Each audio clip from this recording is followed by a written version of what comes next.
And now for a closer look at the lone wolf terror threat to the homeland, including from our northern border, we are joined by documentary film producer Dennis Michael Lynch. He predicted there would be a significant increase in these kinds of attacks. Dennis, good to see you today. Thank you for having me, Shannon.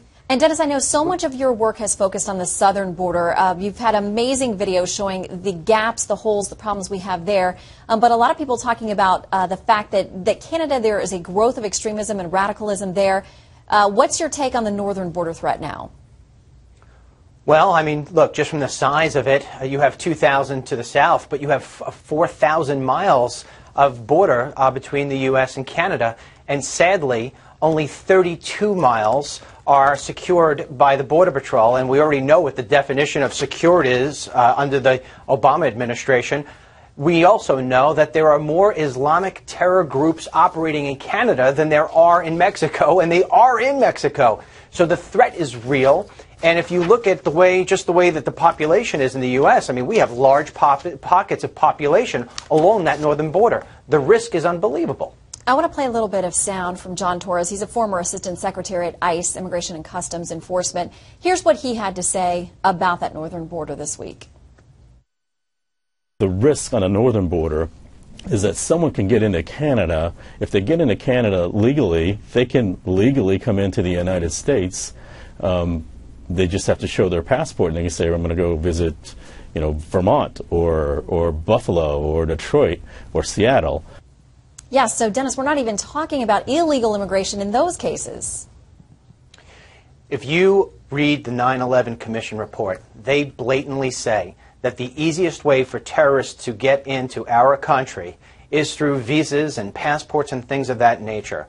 So we are in a situation right now. I mean, think about this. Actually, step back. The president is talking about granting an amnesty. He basically wants to stamp all millions of people with legal documents. I mean, they're going to be able to hide in broad daylight, these people, and they're going to be able to rent trucks. They'll be able to get jobs and be able to communicate, planning these sort of things. I mean, it took 19 people to take down the World Trade Center and to do all the damage they did in this country. So when you look at the lone wolf, I mean, how much damage can one person create? It's astronomical, and yet we're not ahead of this. The way to get ahead of this, seriously, is that we have to eliminate ISIS now. And the way that the president is handling things, he's letting them metastasize. They're going to start to roll up with the other terror networks. We have ourselves, I've been saying this for a long time, we have ourselves a greater problem than this country is prepared for, because I really do not think we are taking it seriously. Well, something I know that you're taking seriously now, because you're so concerned about these issues, there's talk of you exploring a 2016 run. How would you pull it off? I know you got a lot of fans, because every time I mention you're going to be on the show, my Twitter and Facebook blow up. Is that enough? Oh, well, first of all, I mean, we're grabbing volunteers left and right. I mean, 1,000 a week since I've announced that I'm going to be taking this very seriously, and I will announce that I'm going to run in 2015. I'll make that announcement. My contention is that a president needs to protect the American people, their lives, their health, and their jobs. And that's not happening. I will always put their special interests above anything else, especially political correctness. If you look at this right now, look at what we're talking about right now.